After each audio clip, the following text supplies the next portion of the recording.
Today is Monday, January 27, 2020, and coming up on Roland Martin Unfiltered, the world continues to mourn the death of 41-year-old Kobe Bean Bryant. Died tragically in a helicopter crash yesterday in Los Angeles. We will talk over the next 2 hours with Hall of Famers like Elgin Baylor, also Norm Nixon, Laker great, in addition to retired NBA player, talk show host John Sally, also be joined here by retired NBA player Eton Thomas, journalist Mark Spears, Kevin Merida from The Undefeated, and also sports journalists Howard Bryant, Roy Johnson, Jamal Murphy, Kelsey Nicole Nelson, and Jamel Hill. Folks, people are still reeling from this tragic news, and we'll talk about really what Kobe Bryant meant not only to basketball, but also to the world at large.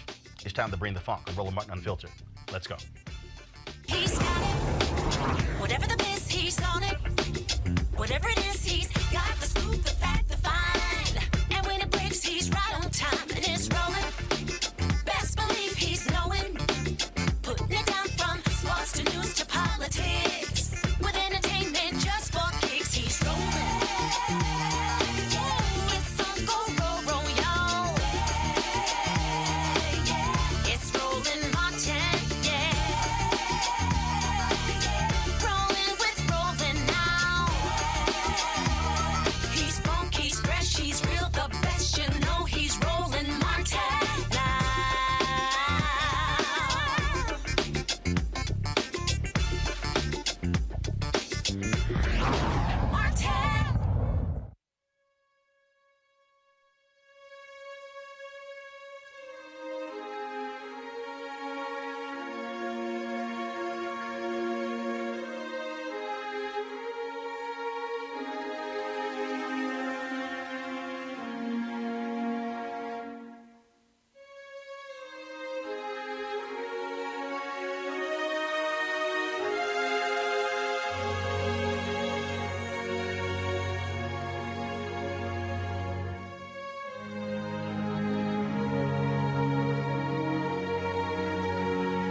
It's been more than 24 hours since folks were stunned to hear the news of Kobe Bryant dying along with 8 others in a plane crash in Los Angeles as he was on his way to support his daughter in a basketball game.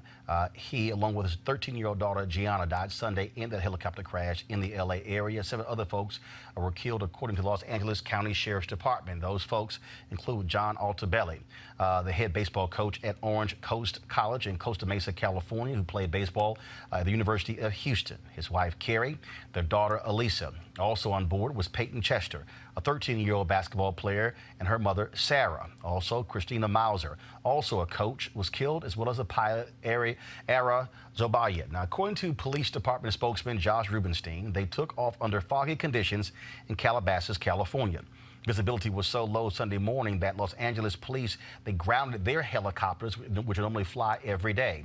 And the official cause of the crash has not been determined. The helicopter was operating under special visual flight rules, according to an air traffic control conversation, which the pilot captured, that was captured by the website liveatc.net. This is actually a flight simulation as well as that conversation. 72 Echo X-ray, Burbank Tower, Burbank altimeter 3019, Burbank class Charlie, surface area is IFR, stay intentions. Yes, we can maintain special VFR transition on the 101 westbound 2. November 2 Echo X-ray, hold outside Burbank class Charlie airspace. I have an aircraft going around. 2 Echo X-ray, holding.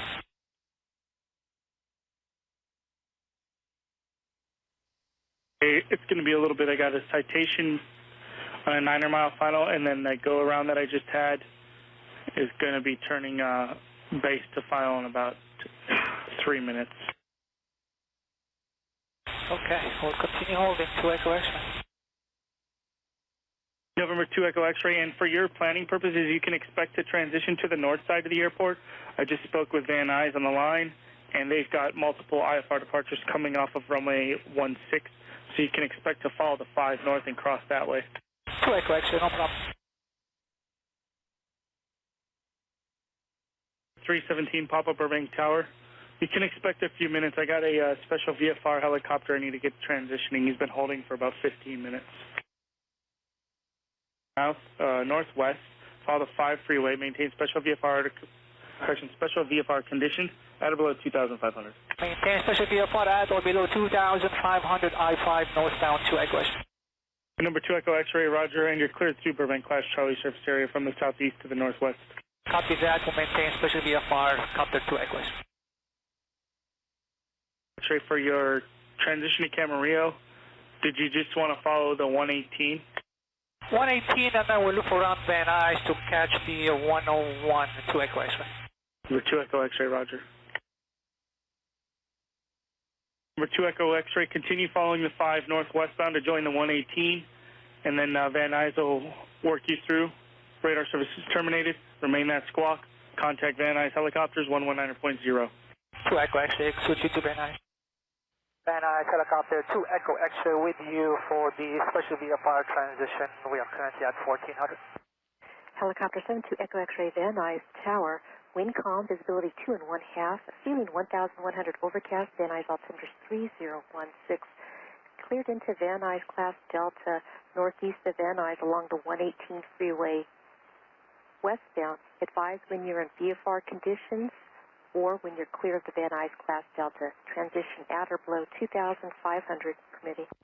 2 Echo X-ray, advise in VFR condition, and then we'll stay on the 118, so we're currently at 1400, and we have 0235. Helicopter 2 Echo X-ray, thank you. And once you clear Van Nuys Delta, did you want to talk to SoCal? Affirmative, 2 Echo X-ray. Tower for 2 Echo X-ray, can we go ahead and start turning to the southwest close to 11? Helicopter 2 Echo X-ray, approved. And are you transitioning in VFR condition? VFR condition 1,500, 2 Echo X-ray. Helicopter 2 Echo X-ray, thank you. Contact SoCal now 134.2 for flight following 34-2. 34-2. X-ray ident. So X-ray, yeah, you're still on a 1200 code. Are you requesting flight following?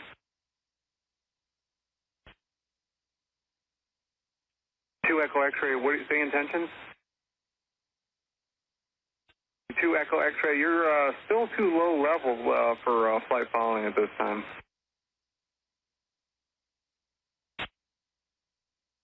Two Echo X-ray, SoCal.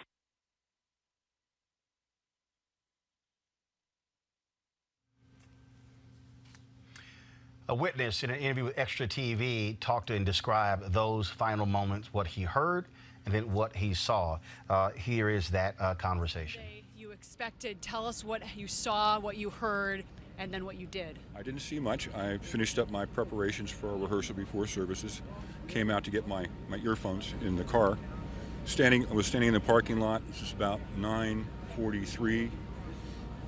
A lot of clouds, very low ceiling, deck, and I heard a helicopter coming on a slow left-handed turn, probably from the freeway from Lost Hills. And as it got above me, it was almost directly above us in the parking lot or these condominiums here, moving very slowly, maybe 3, 4, 5 miles an hour. So it was in a hover, searching hover, but I could tell from a sound engineer with sound pressure, you could tell it was the altitude was low. So I listened, I looked directly up, and I couldn't see it. So it had to be up maybe 100 or 150 feet in the cloud deck, because I wasn't seeing any disturbance. If the helicopter's in a hover, its rotor wash is going to be throwing a lot of air down. I didn't see any disturbance in the clouds. So I just listened to it. My alarm bells went off because I'm going, this is awfully low. And I knew that we got the terrain over there.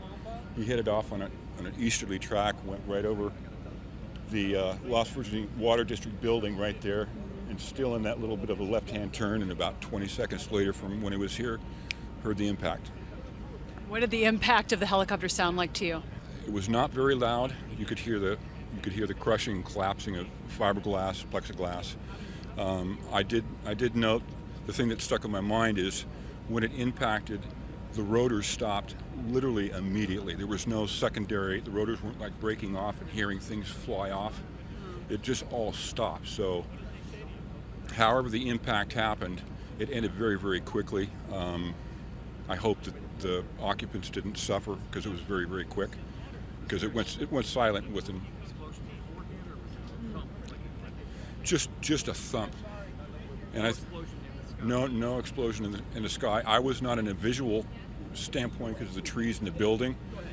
The property manager Jerry, whom I work with, was standing right over here by the marquee, and he was on the phone talking to somebody, heard the impact, and looked over, and he saw the smoke because he had a visual line of sight.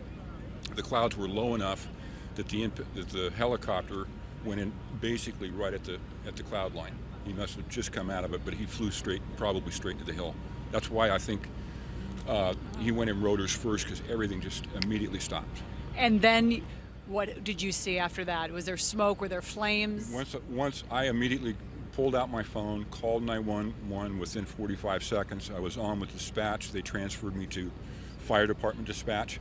Was speaking to them. The sheriffs were already overshot and were heading down to Mulholland Highway.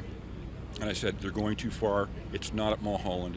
It's right here at the Water District, because I know it was flying in an eastern track. It's a lot farther up. So dispatcher said, I've lived here for 50 years and I know each canyon location. She says, I'm glad you know where everything is. And then within 4 or 5 minutes, from three different directions, 3 different fire units, sheriff, search and rescue, all appeared. Thank you for calling 911. It's a terrible tragedy. It is. I think he was just disoriented.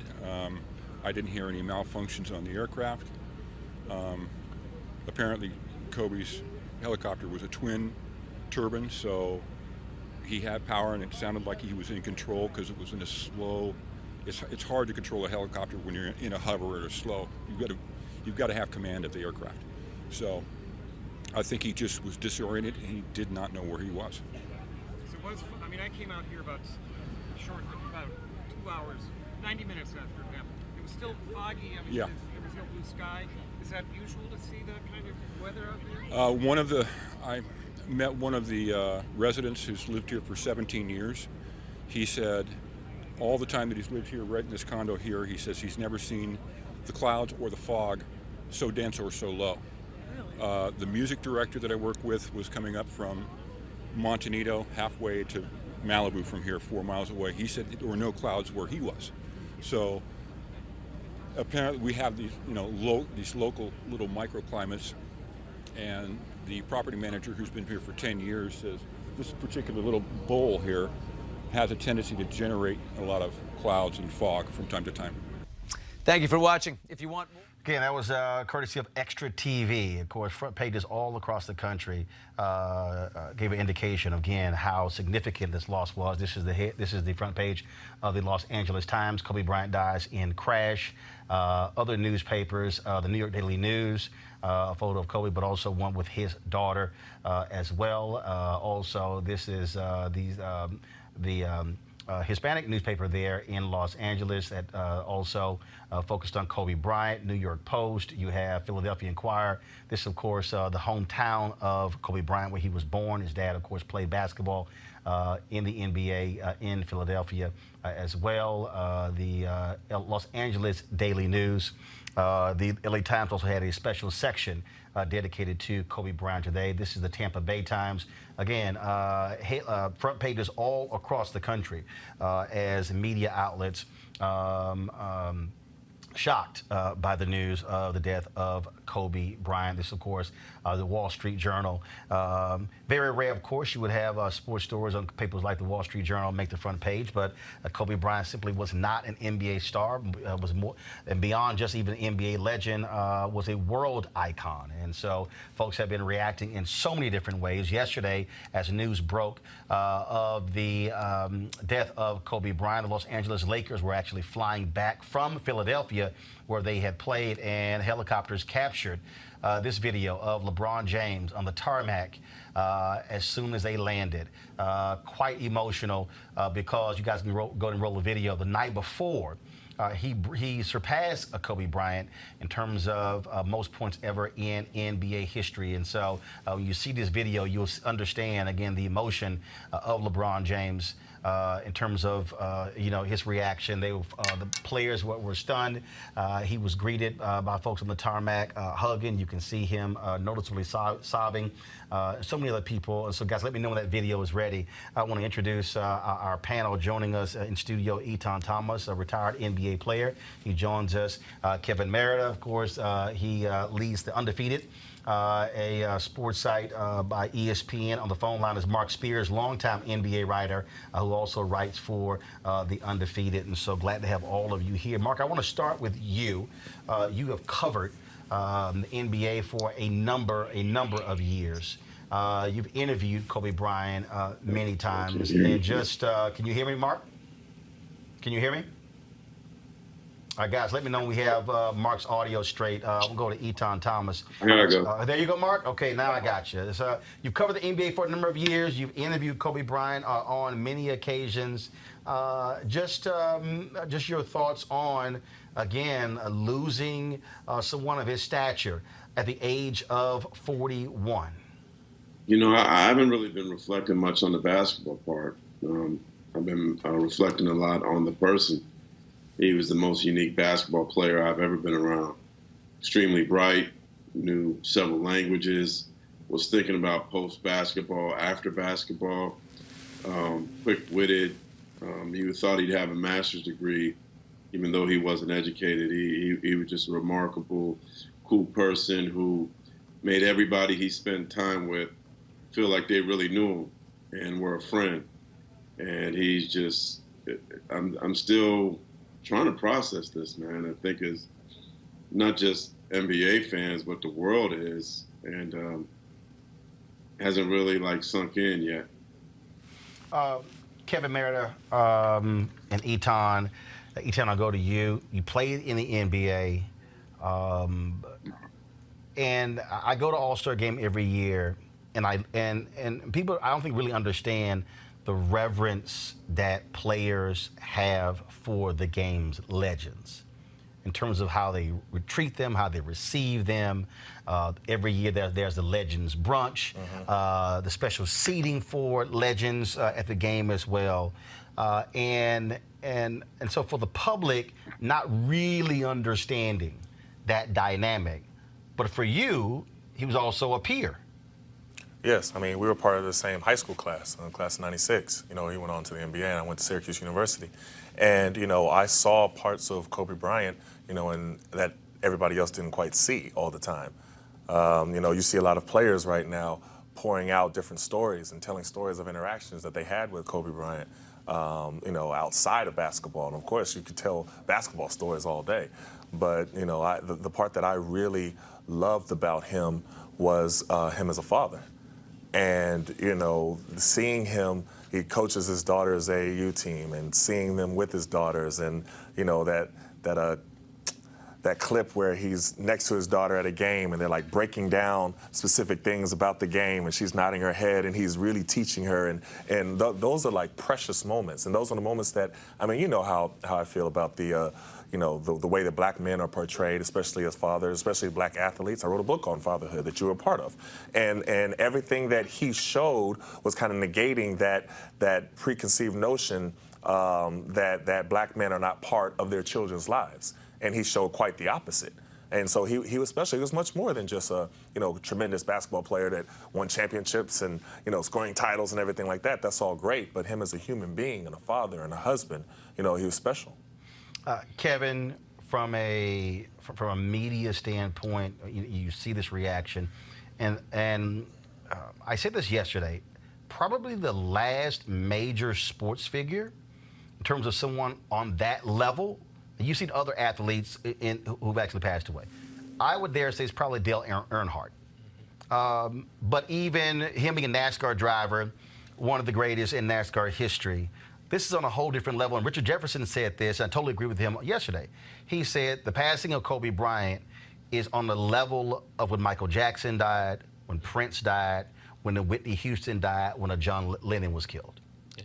Well, look, basketball has become globalized. You know, the NBA has been very successful in moving that sport elsewhere. Obviously, it had a good tradition in Europe, but they brought European players to the NBA, and it spread into China, and Africa Basketball League was about to start, and so Kobe came of age in that era. He's also part of another really important phenomenon is the high school athletes going to the pros. He was right at the cusp of when that took off with Garnett and then him and then Tracy McGrady, who gave another moving testimony.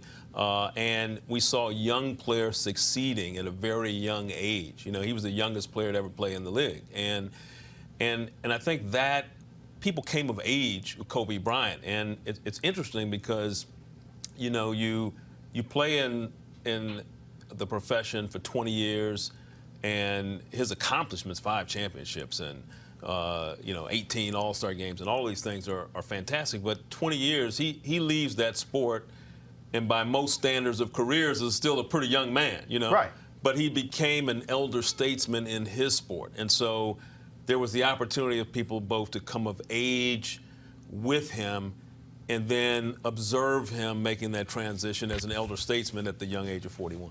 On the night before he was killed, LeBron James, as I said, surpassed him in terms of on the all-time scoring list. This is LeBron talking about Kobe Bryant on Saturday night. When I was a kid, when I was in high school, I was growing up through the ranks when Kobe came into the league. He was, it wasn't a dream of mine to come straight, from high school at that point in time to the NBA. But I was like, wow, a 17-year-old, 18-year-old kid being able to make that leap, that's pretty damn cool. And as I started playing more ball and I went into high school, the things that he was doing on the floor, I, admired and wanted to be a part of. I went to ABCD camp, and he came and talked to all the kids that was there, and I happened to be one of the kids that was there, and I was just listening. I was just trying to soak everything up I could, and I remember one thing that he said. He was like, if you want to try to be, great at it, or want to be one of the greats, you got to put the work in. There's no substitution to work. And I was a 15-year-old kid at that camp. You can actually find the footage of him at that camp. And in 2001, I believe I was playing in New Jersey, and the All-Star game, if I'm not mistaken, and y'all could correct me, was in Philly, right? Yeah, that Saturday, me and Maverick drove to the Intercontinental downtown Philadelphia, and he gave me a pair of his shoes, which I ended up wearing that following night. It was the red, white, and blue Kobe's. I was a 15, and he was a 14, and I wore them anyways. And I sat and just talked to him for a little bit. He gave me the shoes. I rocked them in the game. And it was the same night that we played Oak Hill against Melo. And then I saw what he was able to do the very next night, winning MVP here in Philly. That following night. As I got drafted, I still just admired him, seeing what he was able to accomplish, winning championships, being early in his career where, he learned from the misses that he had against the series against Utah, and he just used that as motivation and got better and better and better to him winning multiple championships, and continued to admire him throughout my high school rank. And then as competitors, just seeing the work ethic that he put into the game. He had zero flaws offensively, zero. You backed off of him, he could shoot the three. You body him up a little bit, he can go around you. He can shoot the mid-range, he can post. He can make free throws. He has zero flaws offensively. And, you know, that's something that I admired as well, just being at a point where the defense will always be at bay, where they couldn't guard you at all offensively, where you just felt like you was just immortal offensively because of your skill set and your work ethic. We take it down to 2008 where we become the redeem team. And it was a dream come true for me to be able to line up alongside of him. Just admiring him for so many years, and seeing him from afar, and then being able to be in practices with him, and you know, me watching and learning. So on. I mean, it's just too much. It's just too much. The story is just too much. It doesn't make sense. And just to make a long story short, now I'm here in the Lakers uniform in Philadelphia, where he's from, where one of the first time I ever met him, gave me his shoes, he won All-Star Week. It's surreal. It doesn't make no sense, but the universe just puts things in your life, and when you live in the right way, or you just giving everything to whatever you're doing, things happen organically, and it's not supposed to make sense, but it just happens. I'm happy to be in any conversation with Kobe Bean Bryant, one of the all-time greatest basketball players to ever play, one of the all-time greatest Lakers. The man got 2 jerseys hanging up in Staples Center. It's just crazy. Kobe actually posted a tweet continuing to move the game forward. King James, much respect, my brother, number 33644. Yet, not even 12 hours after those remarks by LeBron James, this was actually LeBron James on the tarmac yesterday as they landed in Los Angeles. It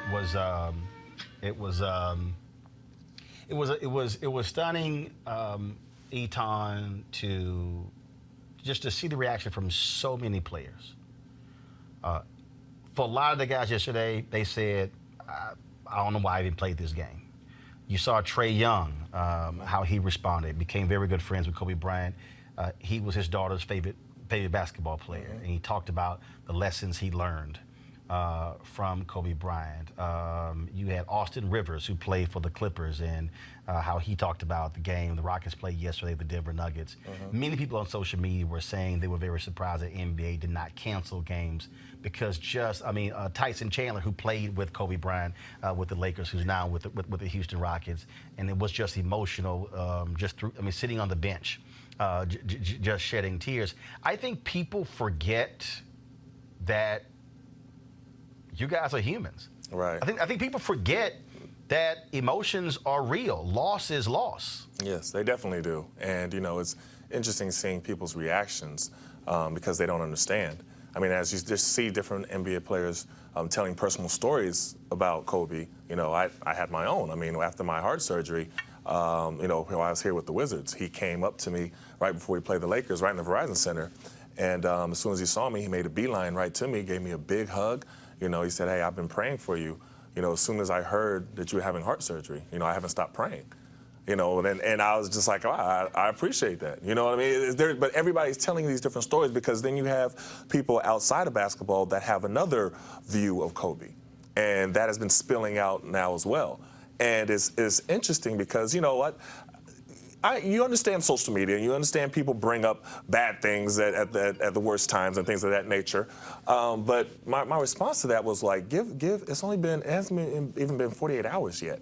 Like, give the family a chance to breathe first before you start bringing up all the negatives and all the things that you don't like about him and different things in his past. And I've seen that on people outside of the NBA, not in the NBA, people who knew him and had contact with him and were affected by him and, who he had impact on their lives, but outside of the NBA. And it's an interesting thing, but, you want to tell people it's okay for you to be human sometimes. You don't have to do things for clicks and likes and things like that. Let the family breathe for a little while. Let them grieve. Well, and Kevin, look, as journalists, people, when folks pass, the good, bad, and the ugly, folks will bring that up. There have been lots of visceral reactions on social media, pro and con, to individuals who have brought up the sexual assault trial that Kobe Bryant went through. Folks have been, tweeting out those stories. Others were saying absolutely, but bodies hadn't even been recovered before you can bring those things up. And so what's also, I think, interesting also about this is that, to Eton's point, people from the outside have a totally different perspective. There's the commercial of all the haters of Kobe Bryant, and Nike put this out where he was sort of just encouraging them. I want to pull it in a second to continue to sit here and yell at him. But again, that's from a fan standpoint. But it's also when you don't understand, you know nothing about that person. You know nothing about, you've never had a conversation with them. You don't know anything about their history and their past. And I do believe that when someone dies, especially when someone dies at the age of 41, when you begin to hear these things, it gives people a totally different perspective on a person's humanity beyond what we think we know. Yeah. Well, look, we are, the American culture is one of celebrity. You know, we celebrate celebrity, and while, yeah, there are going to be some people tweeting out stuff, I think the preponderance of outpour is really the remembrance and the celebration of Kobe. And I think that is classic for how we are as a culture. I mean, you know, even if we don't know people, we think we know them. We have some moment. We were at a game. We remember something. We're shocked by death. And, you know, you brought up Dale Earnhardt, but, you know, you and I both know Roland in politics, you know, JFK Jr., Princess Di, other major deaths that had the world galvanizing around them, and everybody processing these public figures, even if they were many, you know, miles removed from them and no personal contact. And, and I think that's just our nature. Sometimes you can over-celebrate people, you can glorify them in life greater than they are in death, because, you know, you can't get back death. You know, death is the end, right? And so I think there is a tendency to want to really give people their due, and sure, you know, precisely because we have social media, yeah, there's going to be some people say, well, wait a minute, let's not forget this. But you can imagine if Dr. King had died today in this age, you know, there would have been an amazing outpouring of what he stood for and everything. But there would have been other people that would have mentioned other things.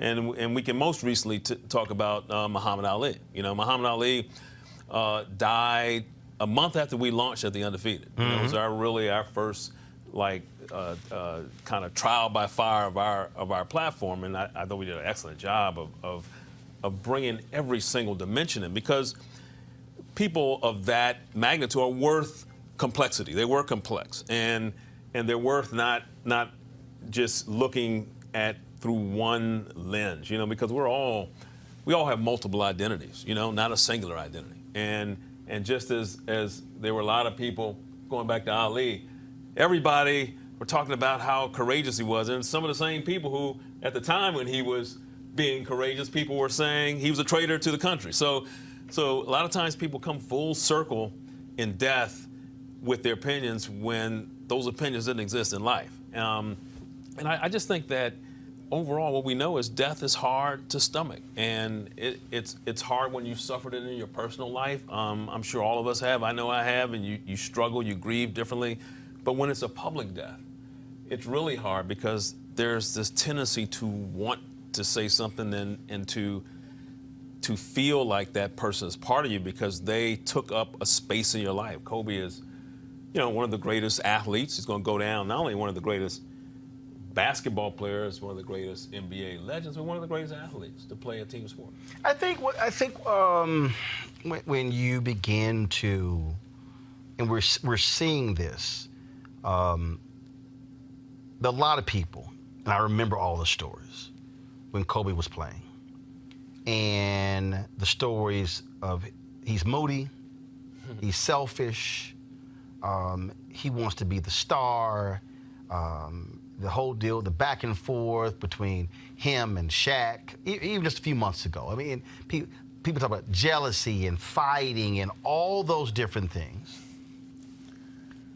And now all of a sudden, Eton, what's interesting is people really trying to understand what it means to want to be great. And I think back when Tiger Woods went through his travails in 2009. Mm-hmm.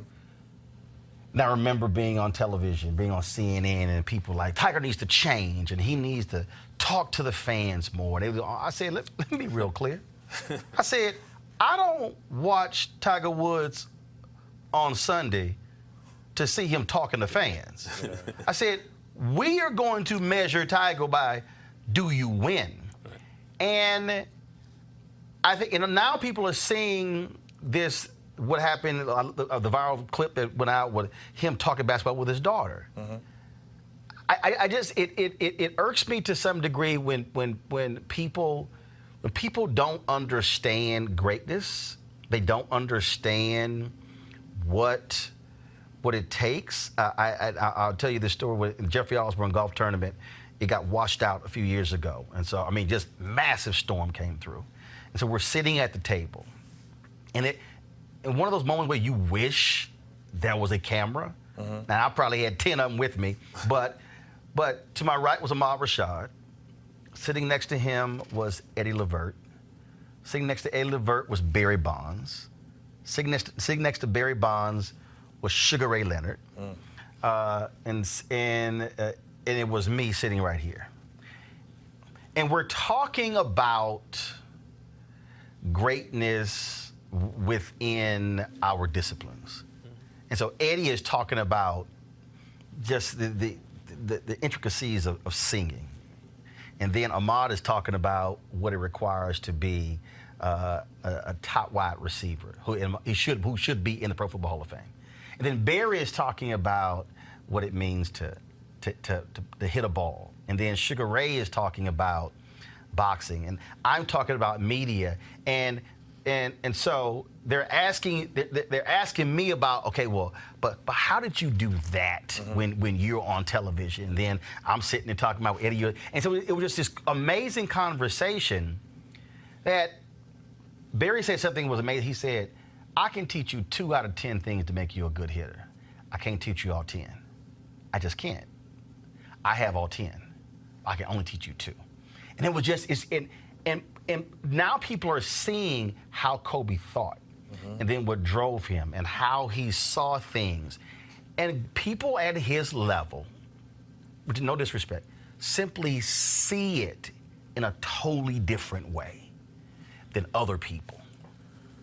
Well, I definitely agree, but and the thing about it is that a lot of people just didn't know Kobe. They knew what they thought they knew. So they thought they knew him, and they thought, okay, well, I heard he is this, or I heard he is that. And that's what people can say that about any of us. Oh, I heard Roland Martin is this, this, and this. You know what I mean? Oh, I heard that Kevin is this, this, this, this, and this. But they don't know you. Right. And they have no idea about you at all.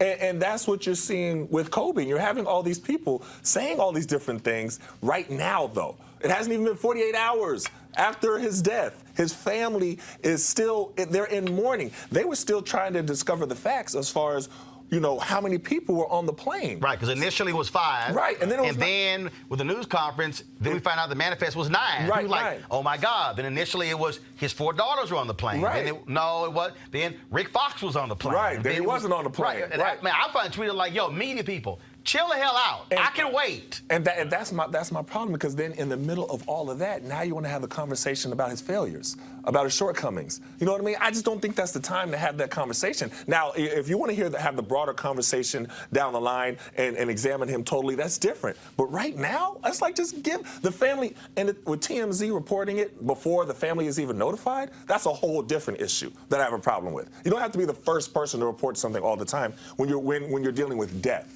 Now, I understand breaking news and you want to be, I understand that part, but with death, so the family has to find out by you reporting on it that their family member, I think that's just, there's something wrong with that. So to have that conversation when all of that is going on and you want to bring up the person's past and the things that you don't like about him and the criticisms and things of that nature, I think that's just inhumane. I do. I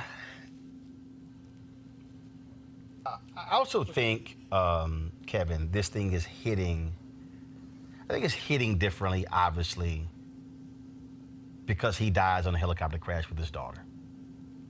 And then we find out the other people on the plane as well. And I think when a child dies, we certainly look at it differently. And for the general public, folks were really introduced to her just a few weeks ago when they saw that video. Because since he retired, he hadn't gone to any games. Yeah. He only started going to Lakers games this year. Brought him back. With her. Right. Because of her. Yeah. And so I think that also plays such a role in how people are reacting to this. This is a video, of course, them at home, and he's playing basketball with her. And remember, he has a total of 4 daughters, but this was the one who, and he would tell this story. He told it on Jimmy Kimmel, which was pretty funny, when people would say, man, you know, when are you going to have a son who is going to care for the legacy? And she would go, hey, I got this. Yeah. And now we find out just a month ago that he'd already filed to get the trademark to Mamacita. Yeah. No, I mean, look, I think kids are, they're precious, right? You know, precious in God's eyes and in ours, right? I mean, I think that, you know, our heart breaks a lot for the loss of children, and those scenes of him with his daughter and teaching his daughter, you know, go back to what you said, Atan, about men and daughter, and black men and their kids. You know, it's just so it makes the loss even greater, right? And she, you know, was developing, right? And she was good, right? And so, you know, it's going back to that thing you said about greatness was sticking with me. I wish I could have been at that conversation. Dude, it was crazy. But I do think that there's so much greatness, and I'm an admirer of it. You know, I don't care if, you know, I'm in a jazz concert and I'm watching somebody. I don't care if it's Cyrus Chestnut or whoever, and I'm watching the keyboards and just thinking, like, how did they create that? And it's a thing that I think we all in our professions and disciplines, even if you do the thing, you know, I'm reading some work and say, man, this is some beautiful paragraphs. Right. And you're just trying to absorb how does a person become what they become in their discipline. One of the things that people have mentioned about Kobe was just that fierce competitiveness, and then you're combining whatever talent, God-given talent he has, with that ability to hone and sharpen and think that talent and be competitive, that edge. And you know that from being in the league, that extra bit of thing that you will yourself, that lack of fear. You know, they played that clip many times where Matt Barnes, him having a little bit of a skirmish, and Matt does the ball like that, and Kobe doesn't flinch. And that just that sense of no fear here, you know. And you know, in basketball, in any profession, this is great. People are going out making 99 straight free throws when they're in the gym with me. But then they're in a high pressure environment, you know, whether it's an NCAA tournament game, NBA finals, and that they're not able to perform like that. Right. And so a lot of what he was able to bring was that sense that, you know, I got this, I can win, that confidence. And you know that better than me. Right. I want to do this here. To that point, this is a Nike commercial. Then we're going to bring in Mark Spears. He had to jump off, but he's actually back with us. So I want him to speak to that about Kobe Bryant. And so this was a Nike commercial they put together dealing with Kobe Bryant and his haters.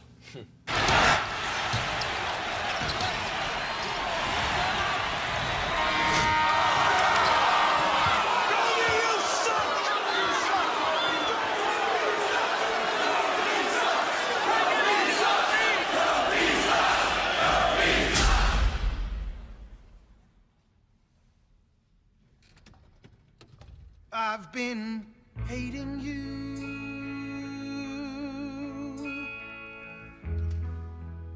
too long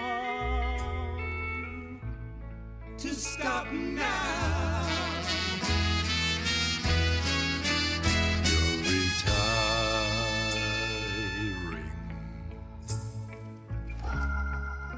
you want to be free. My hate was growing stronger as you became a habit to me.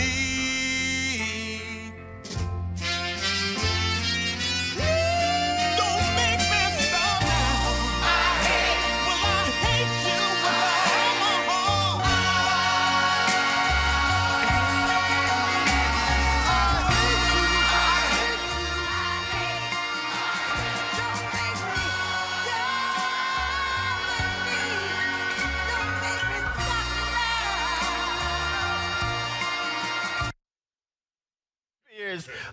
There's an amazing commercial, but again, I mean, this was a guy who came into the league, who said from the beginning, when this is all over, I want to be one of the absolute greatest, and I want to be even greater than Michael Jordan. People said he was nuts, but that's what drove him. Yeah, he's that was great, man. And it's funny because they always say when a player is told that he sucks, that means they're great. Right? You don't leave that for no average player. Just that every time he showed up, you thought you'd see something special. Like that game when Kobe had the 81. That Lakers team was trash, man. It wasn't a good team, but people kept going to the games because you never know. Hey, what is Kobe going to do? What is Kobe going to do? It was always about what is Kobe going to do. In the city of Los Angeles, known for entertainers, actors, singers, Fred Astaire, you know what I mean? Denzel Washington, Jack. I think he's the greatest entertainer they ever had. He was a man that was able to bring Hollywood out of Hollywood into downtown or to Inglewood. You think Kobe was greater than Magic Johnson? You think Kobe was greater than Magic? Well, I think Magic is the greatest player of all time. Well, you just said that, so I just wanted to make sure. But I do think he was loved more than Magic. As hard as that is, I don't know that there was a politician, a singer, an actor, Michael Jackson included, every actor included, Magic included, Kareem included, Shaq, that I think that city loved more than him. You got to really love somebody to hate LeBron James when he comes in. I think the Lakers fans love him so much that they felt guilty loving one of his rivals, which shows you how much they love him. The outpouring of people at Staples Center, the memorials around the world, and it's not just basketball. You see it in soccer. The Sports Center, Sky Sport of England, all they're talking about is Kobe today. They're not talking about soccer. In China, memorials. It's all. Not many people can influence a world. Kobe was going to China and going to India and going to Europe before other players. He was just ahead of the game. He made the world love him. He's probably the only player in China more popular than Yao Ming. I truly believe in my heart that this is the most popular entertainer to ever be in Los Angeles. And the outpouring of love, the reason why you're talking about him today, the reason why the world is talking about him today is because of how great he was on and off the court. Journalist Jamal Murphy joins us right now. Jamal, welcome to Roland Martin Unfiltered. Thank you for having me. Just your initial reaction to losing Kobe Bryant at the age of 41. I mean, it was devastating, as you guys have said. I think really the commercial you just showed kind of sums it up in terms of him having all those haters. And he had haters because he was so good at what he did and he was brash. But it's brings to light what we're going to miss in the second act of his career or his second career, because I felt like, I started to like him even more after he was retired and he started to speak out on social issues like he had never done as a player because he was so focused as a player. He praised Kaepernick for what Kaepernick was doing. He tweeted out against Trump. These are things that he didn't do as a player. So, you know, whether if you weren't a Lakers fan, you might have hated Kobe. But as, you know, in retirement, I think you start to appreciate him as a person more. And I'm just sad that we won't get to see that stage of his career. You know, I'm glad you brought that up. So I probably when I know when I was in Dallas and I covered Dallas Maverick games, I crossed paths with Kobe Bryant. Never took a picture. I mean, so probably did an interview, whatever. But Kobe and I did have a conversation. So 2000, you might remember, in 2014, the New Yorker did this article on Kobe Bryant.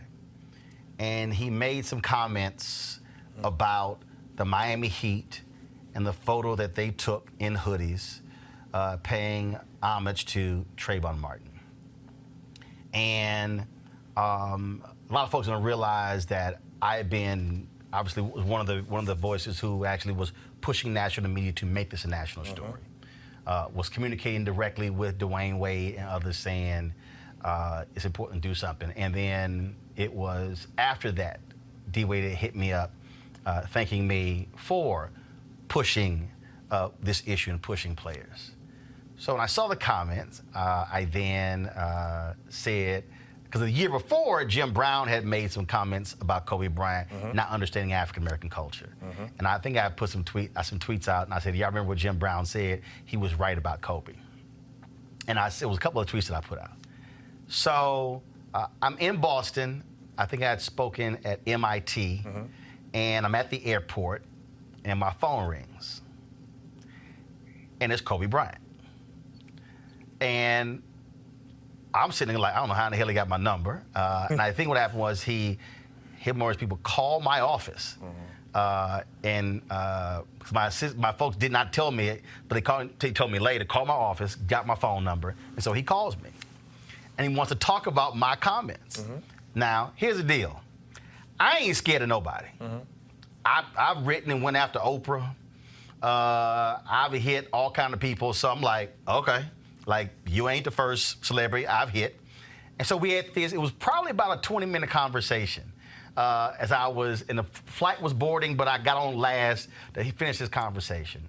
And it was a really interesting conversation, a back and forth, because I shared with him exactly why I felt he was wrong in his comments. And he talked about how he felt that his comments had been taken out of context, and then I explained to him, I said, well, this is also why you need to understand when the writer is writing, they control what all comes out.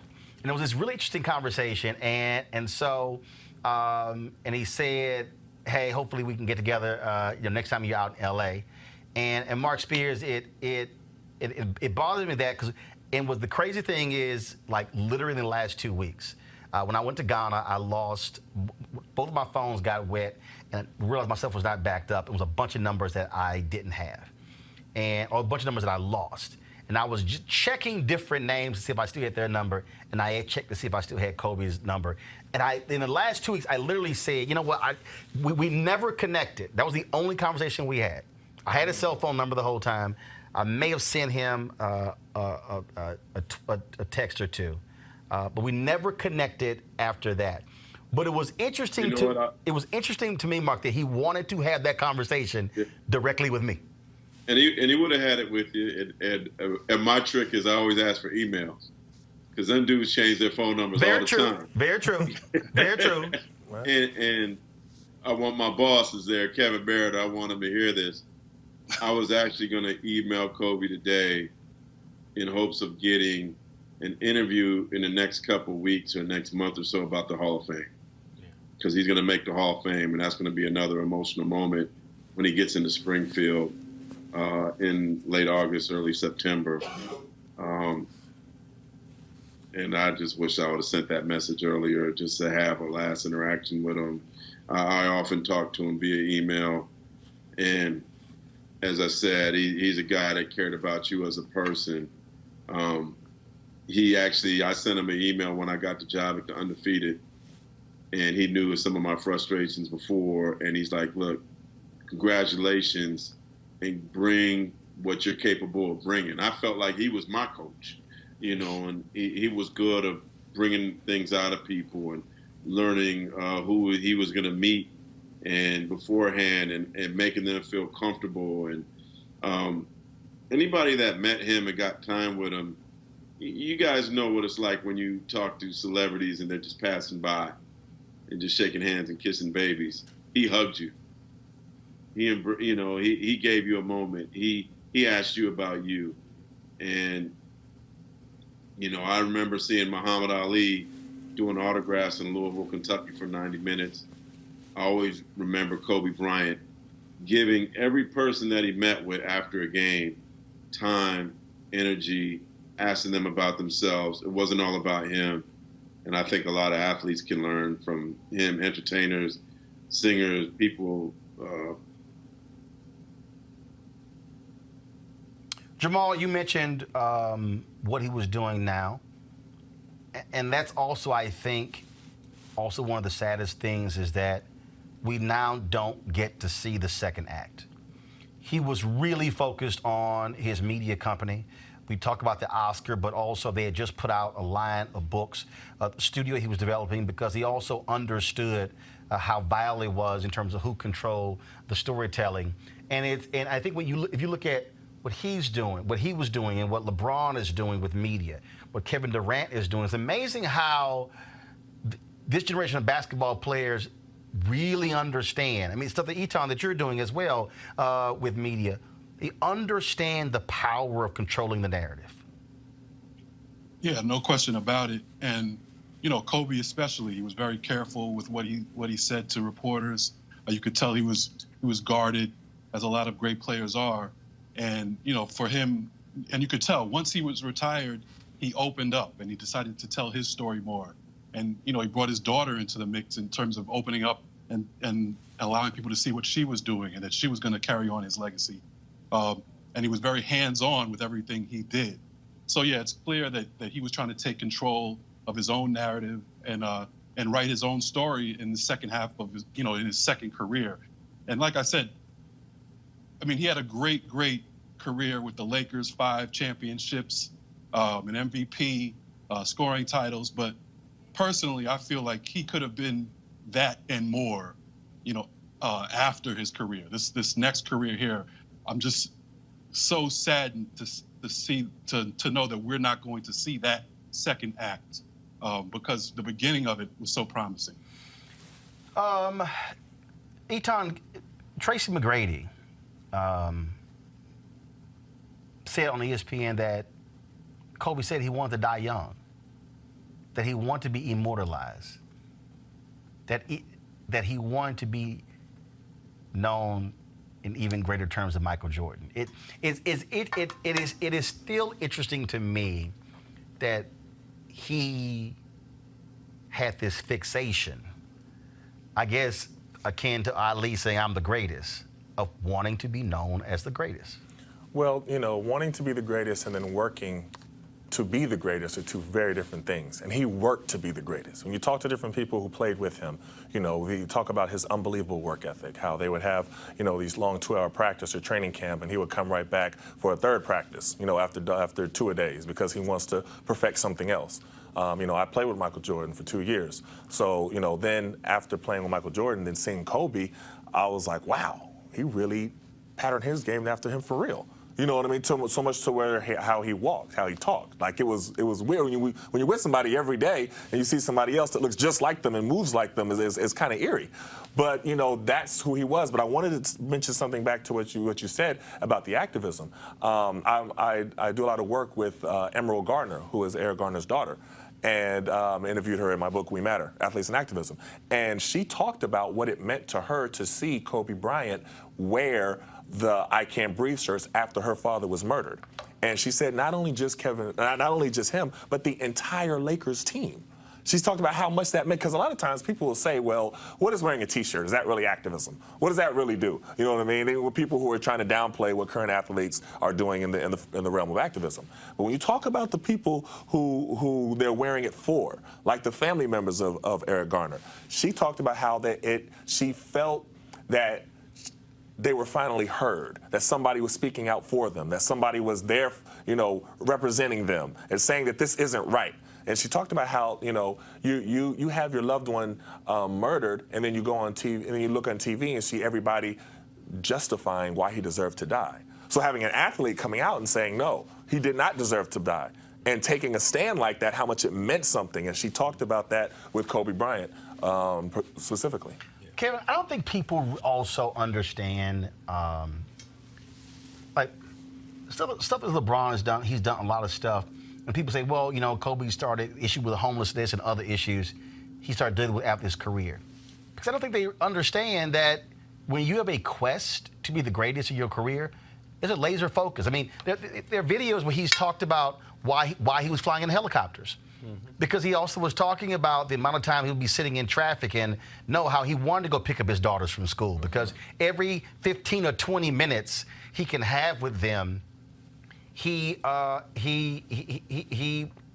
was precious to him, And so when you talk about activism, look, the greats retire at 35, 36. Basically, he's saying is there are things that I can do after my career is done. And so that's why I think when people are all of a sudden they say, oh, man, I didn't realize he was doing that and that and that, because that was a fixation on this is I need to be completely focused on my career if I want to be great, and then I can do those things when my playing days are done. Yeah. And look, I think he made, in the same way he studied the game. I mean, Natan mentioned studying Jordan, and you can see the pattern of his game. There's this, you might have seen this video that was being recirculated that is beautifully edited to show Kobe shots, fadeaways, moves, and then Jordan, and it looks like you're watching the exact same player.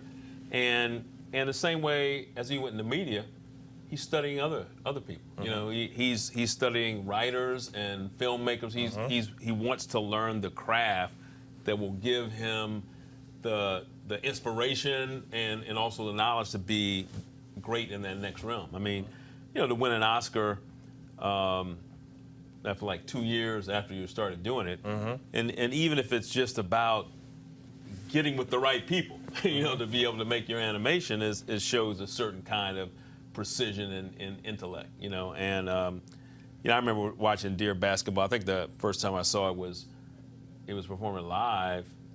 It was live, shown with the LA Philharmonic Orchestra, and it was just the notion of seeing this animated thing and the orchestra playing it live, and that was like a high level execution, just the thinking about it from an athlete standpoint. And here is a trailer of that. Let's go ahead and play it.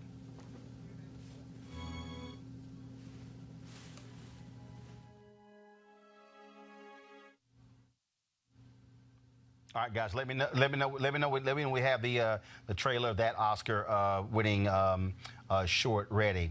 In the meantime, folks, I do want to share with you. So there've been so many reactions from people, especially a lot of players. Dwayne Wade initially posted a tweet saying, "No, don't let this be true," and then he posted this video of his reaction. Once it was confirmed that his good friend Kobe Bryant had died in a helicopter crash in Los Angeles.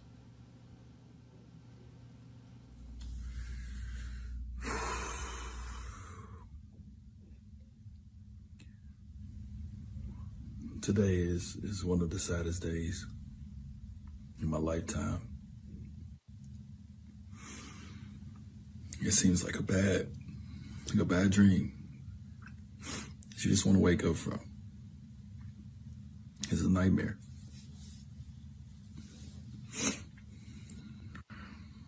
I know we all feel the same way about such a great leader, just a great champion, just a great person. If you got a chance to know Kobe, you got a chance to really know Kobe,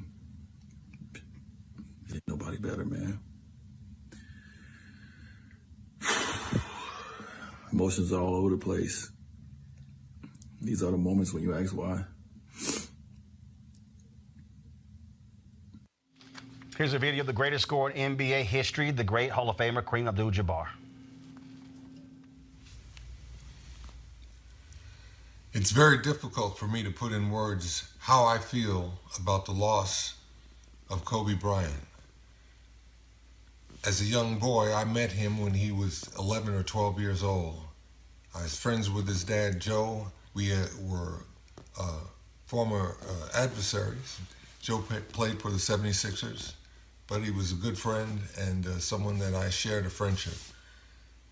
And it's hard for me to understand now how this is affecting Joe and his wife. So to Kobe's family, I want to send my most sincere and heartfelt regrets and prayers, and my thoughts are with you guys.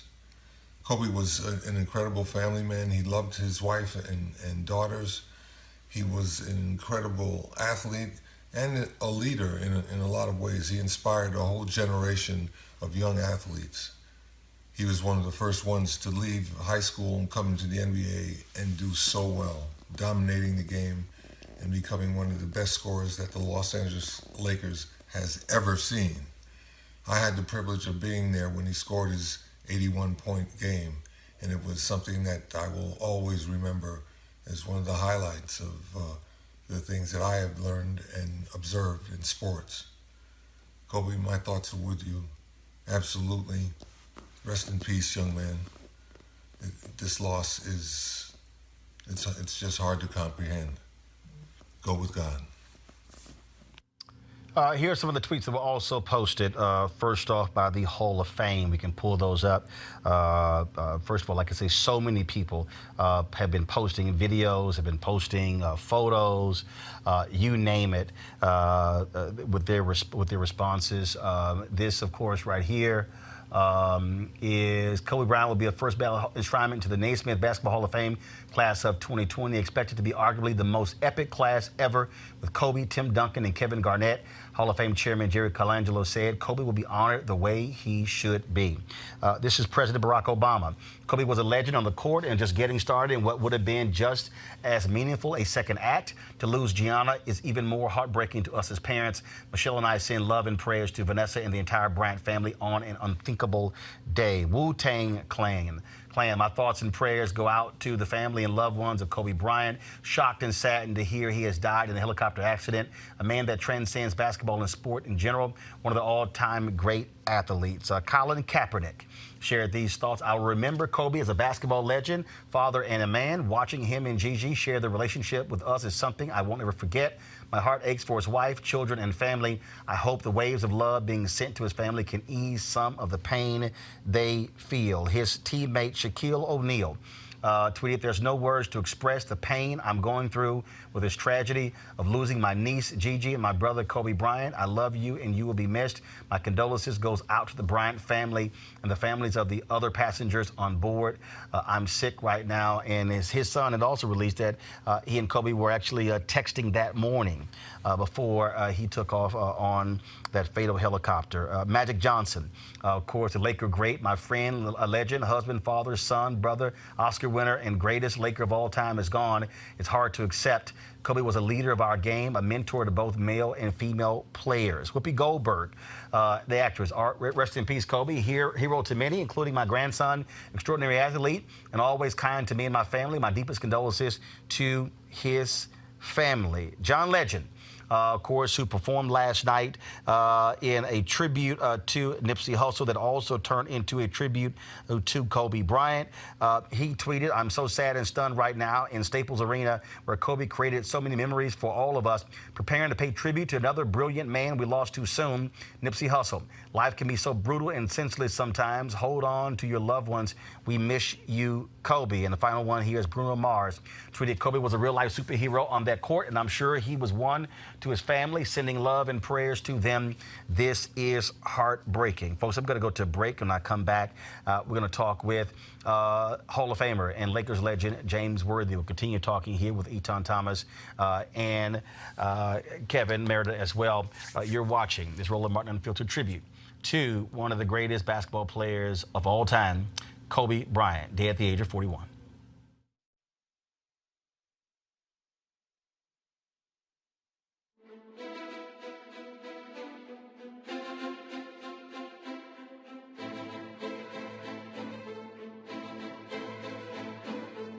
check out Roland Martin Unfiltered?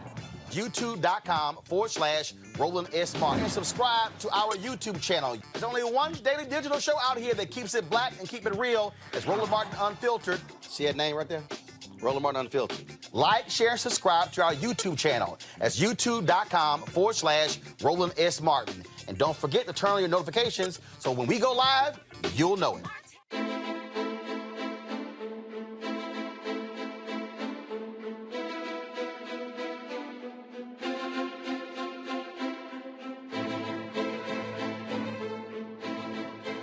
All right, folks, welcome back to this special edition of Roland Martin Unfiltered as we honor and pay tribute to Kobe Bean Bryant. Passed away yesterday at the age of 41, dying in a helicopter crash along with 8 others in California. So many people are just shocked and saddened by this news.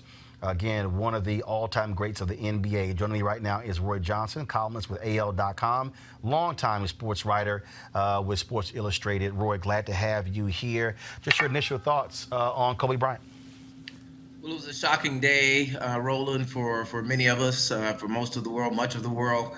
As I mentioned to you earlier, it was reminiscent for me of the day that Irvin Magic Johnson announced he was HIV positive in November of '91, and the reaction around the world. This was obviously worse. A young man and his daughter, his 13-year-old daughter, and other tremendous people, family people, died in this fiery crash. It was just shocking for this Sunday afternoon. A young man who had so much fire in him and so much fire left to live, certainly demonstrating that he was able to not just be a great bridge. He was the bridge of greatness between, certainly Michael Jordan and LeBron James and the standard that the league needed at that time. He demonstrated a competitiveness and an outright fire that, some people may have rubbed some people the wrong way, even some teammates, but you could never doubt his competitiveness. You could never doubt his drive. You could never doubt, his desire to win championships. And so he carried the league for a long time, for many years, and passed the baton on to LeBron. And certainly later on demonstrated an acumen in places like Hollywood, in business, in technology, and probably first and foremost as a father to 4 daughters. And you heard many women come out today and speak to his efforts on behalf of female athletes. Certainly we all know he had a complicated past, and we shouldn't dismiss those who are feeling a little bit untoward, who may have been, victims of sexual violence, who refer back to the rape charge in 2003. But certainly overall, Kobe was demonstrating an effort and a desire to become a better person, to be a better father, and to be the kind of model that even his predecessor, Magic Johnson, is now being off the court. So it was a tremendous loss. It is a tremendous loss. The NBA is in mourning, sports world is in mourning, and many people who follow sports are still a little bit shallow today because of what happened yesterday. First of all, Jamal, are you still there, Jamal? Yes, I am. I just want to get your final thoughts on how people are going to remember Kobe Bryant. Obviously, it is still fresh. No funeral plans have been announced. NBA All-Star Game is week after next. I think it's gonna totally change how people look at that weekend in Chicago. I checked the NBA.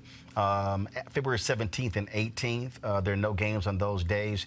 I would not be surprised if his funeral and that of his daughter is going to be held on one of those 2 days when there are no games, to allow as many players as possible and league personnel to be able to go. Just your final thoughts. Yeah, no, I mean, he's going to be remembered first and foremost as a tremendous basketball player, one of the best to ever play the game, easily top 10 ever to play the game. His fiery competitiveness, his unquestionable work ethic, the Mamba mentality. I mean, that's what it's going to be. And we see already players now of this generation are trying to copy that, have learned from Kobe, and are trying to come with that same work ethic and that same athletic drive that he had. So he's not going anywhere spiritually, for sure. We will all remember him. He's put a stamp on the league, and the players that are playing now are representing him. All right. Jamal, we sure appreciate it, man. Thanks a lot. Thank you. There are not a lot of people who know what it takes to be a basketball great, Roy Johnson, but our next guest does. He is one of the greatest to ever play in the NBA. Welcome to Roland Martin Unfiltered Hall of Famer Elgin Baylor. Hello? Elgin, Roland Martin, how you doing? Okay, I'm doing fine, Roland. Certainly for someone like you, one of the league's greatest, one of the 50 greatest players in NBA history, and of course, legend there in Los Angeles. It just has to be a lot to know that Kobe Bryant is no longer with us. I know it. I heard it. I just, couldn't believe it because, Kobe, I really like Kobe. A lot of people, thought Kobe was snotty, different things like that. But I would talk to Kobe a lot. We'd talk about basketball and things like that. And then you admire the guy because the guy was really, very athletic and was a very talented player, And the only problem Kobe had was just holding back, some of the things that he wanted to do or say or something happened on the floor. And, Kobe was just one to just stand up for what he believed in. But the guy was just a tremendous player, very athletic. We had Mark Spears on. He was talking about, look, you've had some great people come through Los Angeles. Obviously yourself, Magic Johnson, Kareem Abdul-Jabbar. We can go James Worthy. We can, Jerry West. We can go on, Wilt Chamberlain. We can go on and on and on. But describe for folks how significant Kobe Bryant was to Los Angeles. Well, Kobe, it's like, first they say a showman, people want to see, Kobe was so athletic, talented. He could do things out there, his body, language, in the air, shoot, and everything else.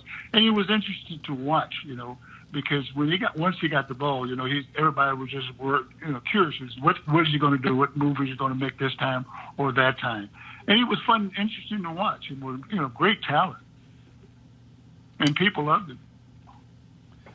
Absolutely, absolutely. And I also want to just get your thoughts on this in terms of, because I said this to Eton Thomas. On the set, Eton Thomas, he's with me right now, along with Roy Johnson, journalist, and Kevin Merritt, journalist as well. And, matter of fact, let me just do this here. Roy, Eton, Kevin, y'all got a question for Elgin? Oh, my gosh. Let me jump in there. Because you're a legend. And it's a lot of times young guys now, they want to be great, but they don't know the work ethic that it takes to be great. And one of the things that Kobe had was he had that work ethic. You had that work ethic. A lot of the players, Kareem, Magic had that work ethic. Talk about that. What kept Kobe and set him apart from everybody else was his work ethic. Because I think a lot of times young people don't quite understand that. Well, you have to have the work ethic, to do that, but also not being, cocky or anything like that. But you also have, in your mind, you have to believe that you have the ability, the talent to do the things that you love most, playing. I don't think people think about that. Me, I go out there and play and they say, well, what do you think about this player? What do you think about that player? I say, hey, what do you think about me? He's got to guard me. So you just go out there with the attitude that, hey, you can do the things that you want to do. You don't, really, and I'm not putting the opponent down or anything like that, but you have to go out there with the attitude that you can do the things that you would want to do. See, and nobody can, guard you. I used to think that when I go out there, I said, well, nobody's going to guard me. Nobody can guard me. Nobody can guard me. Not being arrogant or cocky, but I just put that in my mind so I can go out there with the mindset that I can do things that, people wouldn't expect me to do. That's great. Well, I got Roy, I think I heard you trying to ask Elgin a question, and then I'm going to Kevin. Absolutely. Elgin, this is Roy Johnson. You touched on it, that Kobe was an extremely confident player. Always thought he was, he had the ability that he needed to accomplish whatever goal he needed to accomplish. Talk about his coachability and how difficult it was for him to absorb teaching, to absorb lessons from other people, or was he good at it? And who were the coaches and players and maybe team executives that he listened to most? I don't know because I really wasn't, close to Kobe. There's just like see him at games where you talk and say, watch him practice, say hello. But Kobe was just watching him, a couple of times talking to people. I mean, he was a really unbelievable competitor, and Kobe believes that, what you have to believe that you can do certain things, and probably like his coach wouldn't want him to do certain things. But Kobe would go out there and do the things that he thought that would be beneficial for him, because, and I could understand that because simple reason, he's the guy that got to make the play, take the foul or make the basket. And Kobe would go out there and, would think that, hey, you can't guard me. I'm going to go out there and just do my job. Kevin Meredith. Well, just to have a little fun, Elgin, this is Kevin Meredith from The Undefeated. Magic Johnson said that Kobe was the greatest Laker of all time. I mean, that, and as you know, that the Lakers could have their own Hall of Fame, because there's so many great Lakers. Where does Kobe rank to you in the kind of Laker pantheon? I don't know. Kobe's a great player, but I don't know. See, when I played, the game was a different game. When I played, to be honest, I'd rather play today than I did when I played because the game was such a physical game. They could hand check you. That down, they can't do that. And by not being able to hand check you, you can do a lot of things that you normally couldn't do.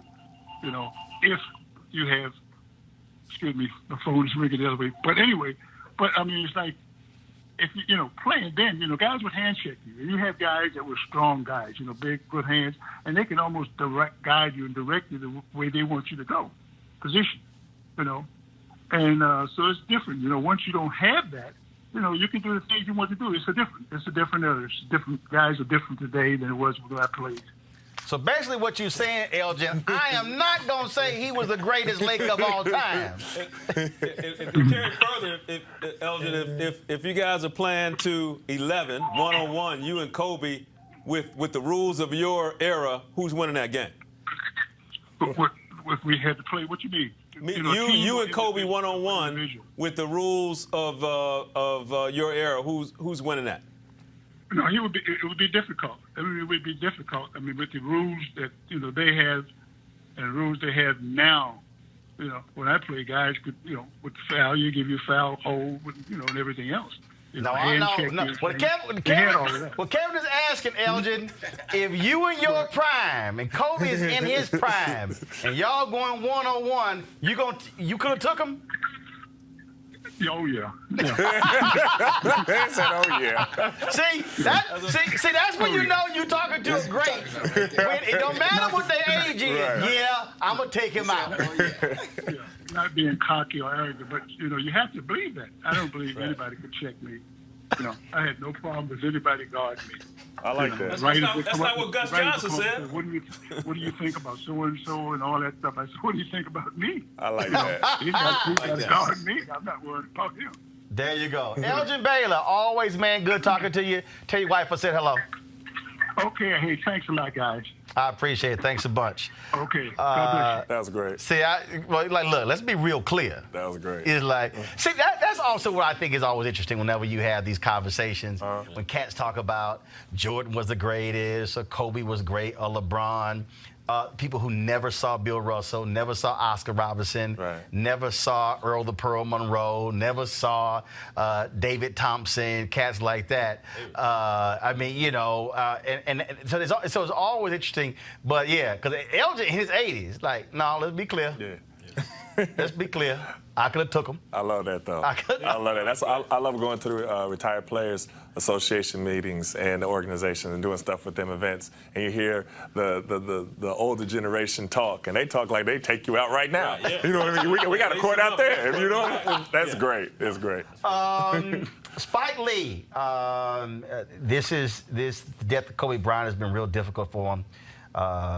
We did reach out to him. Spike is my man, but he declined to talk about a lot of people.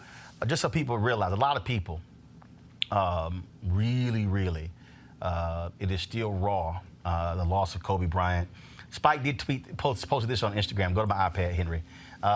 When Kobe dropped 61 on the Knicks on February 2nd, 2009, Kobe signed the score sheet. and gave it to Spike. And what's interesting is what he wrote on here. He wrote on here, it said, to Spike, you're the best, Kobe 24, P.S. Spike, this shit was your fault. Him dropping 61.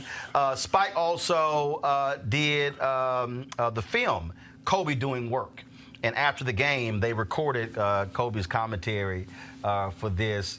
The thing, we were just joking, Roy, there with Elgin Baylor.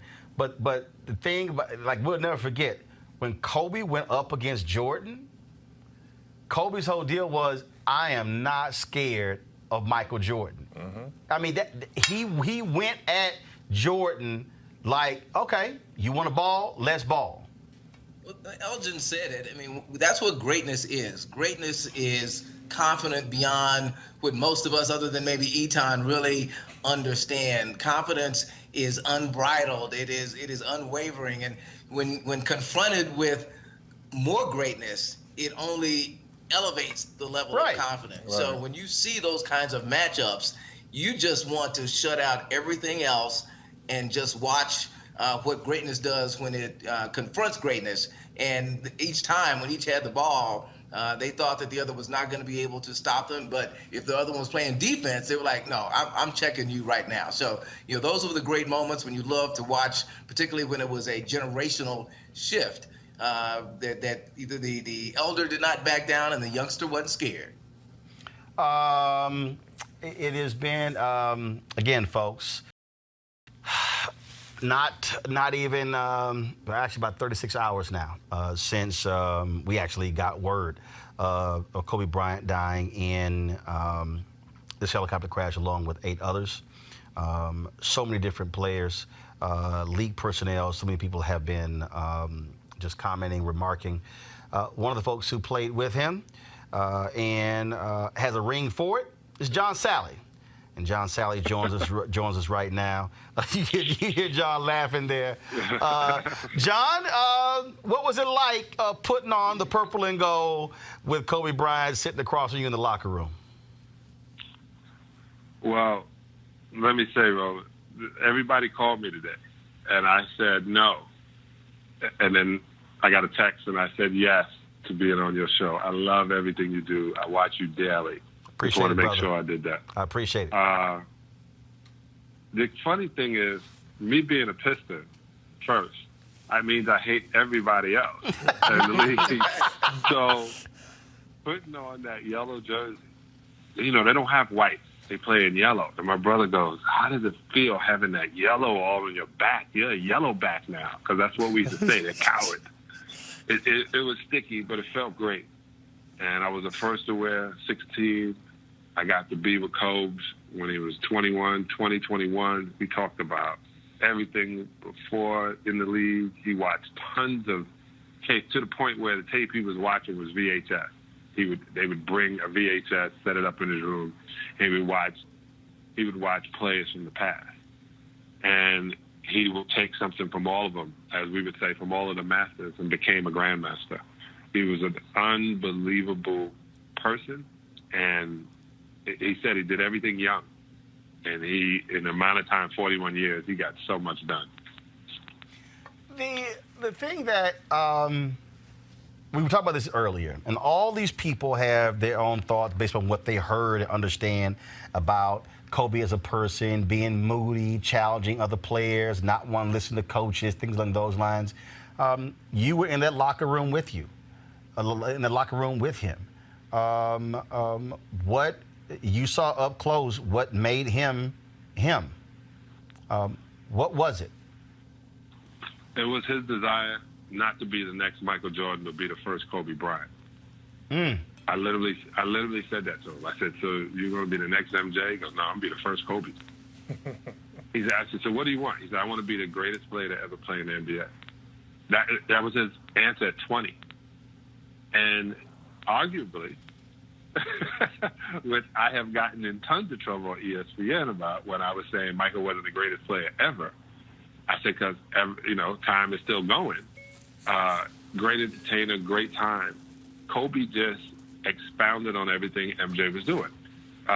He may have laid the path, but Kobe was a trailblazer as well.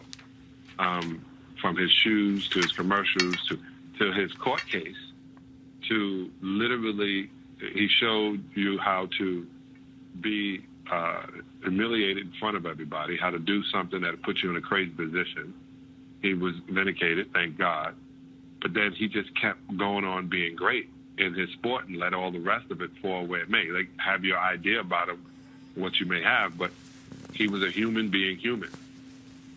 And he was a great one. And I'm telling you, when you just talk about the basketball, I played him one-on-one every day. I'm 36 at the time. I'm tired as hell after practice. But he stayed there. He got up early. He was in the gym. I'll tell you this one story. When we were in Miami, he just turned 21, so he goes to the club with me. He never gone out because he wasn't 21. We in Miami, so I don't need to say anymore. And to the point where Roland was serious. Girls were like, "That's Kobe Bryant," and the bathroom was crushed. Really, it was just for the mirror. And as they were coming at him, he was deflected him. He was like, "Sal, I got to go back to the hotel." I said, "It's 12 o'clock." No. It starts at 12. He goes, "No, I got to train in the morning." I said, "We don't have practice until 12. He goes, no, my trainer's flying in. And he flew his trainer into every city on the away game. And they trained 6 o'clock in the morning to 8 o'clock. Wow. That, and I would tell people, I said, this stuff that y'all wouldn't know, that he was definitely an outlier when you put more than 20,000 hours into making him the best he could possibly be. He was in that thought process, challenging players.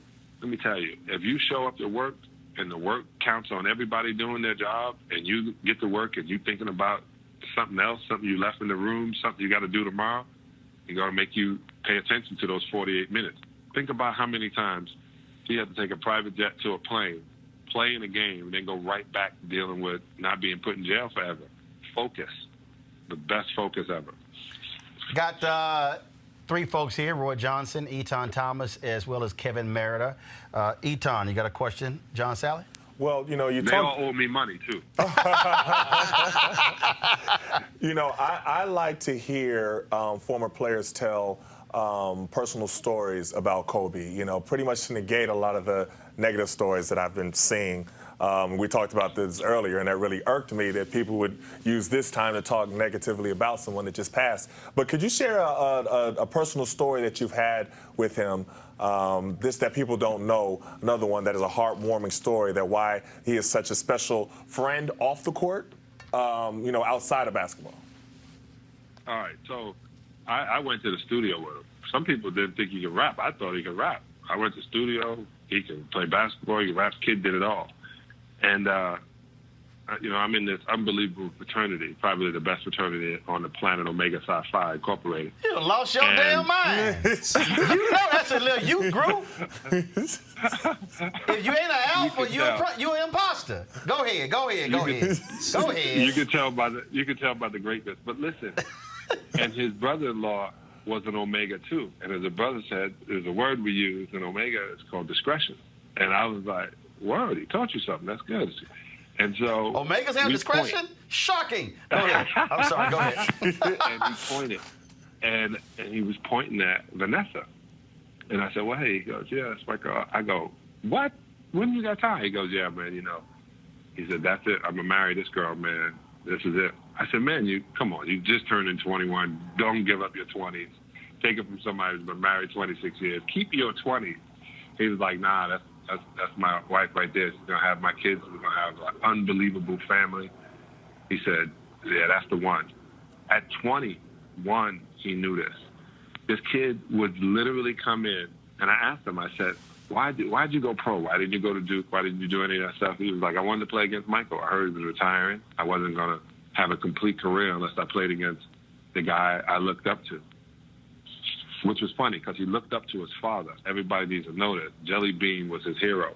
Michael Jordan, he emulated his moves behind, but his tenaciousness and his way of playing is like his father, Jelly Bean, who was a great pro. He just didn't get as many chances because he was playing behind or next to Dr. J. Roy Johnson, question for John Sally. John, how you doing? As you know, back in probably when Isaiah Thomas said that people don't appreciate how hard athletes work to be great. He said that sometimes people think that he became. You talked about Kobe's work ethic. Back in your early years, eating habits were not great in the NBA. I was on the road with a lot of players, and they would take their meal money and go right to the fast food place. Can you give us some insight into some of the non-workout things that Kobe did to continue to make himself great? And did you ever see him fall off from that as his career, I know you weren't playing, but as his career continued, did he set that standard in terms of fitness that somebody like, say, a Tiger Woods set in golf? Yeah, I would say when we would go to TGI Fridays, and I was a vegetarian. Now I eat a plant-based vegan diet. Roland, I know you hear me, but anyway, I would literally say, I watched him build his muscles and his shoulders. I watched him literally. He got some tattoos too, which was weird for me because he was so, again, doing what everybody else is doing. But he wound up. His wife wound up giving him some flavor. He wound up getting a chef. He wound up realizing food was direct correlation to how you were going to perform, what you were going to put inside your race car. Me getting to him, trying to get people not to eat steak and fish and all that. I said, you can't have something dead in your body and call that a healthy lifestyle. He obviously was doing it to the best of his ability. That's the best way I'm going to look at it because, every day we're all trying, right? So I would say him eating, knowing, and he was regimented. I mean, I remember when he first was talking about the helicopter, it was for convenience so he can be more of a family man. It wasn't so he can ball out. He had to train and he had to be a father and husband. And he couldn't do that with traffic in between. So the guy thought literally of the easiest way he can be accessible and true to himself at the same time. Kevin Merida. Hey, John, this is Kevin Meredith, Undefeated. You played, certainly with the Pistons, and that was its own iconic team, and as you mentioned, the Lakers. And so you had some different models of leadership on teams. And what was the model of Kobe as a leader at the Lakers when you were there? Would you describe that? Well, the difference is Kobe was quiet when I was there. Ron Harper came in. Shaquille was, just a born leader. Kobe was quiet and to himself, but his leadership came through his basketball. He realized he would talk to Tex Winter, who is the creator of the triangle offense, or I would say the one, I'm going to say creator. And he would literally see where his spots were to score. He realized what it did for Michael within the system. Within that triangle system, it looked like Michael was getting the ball all the time. No, Michael was just in the position of scoring one-on-one all the time. And no one's going to be able to guard you one-on-one, not when you're that talented.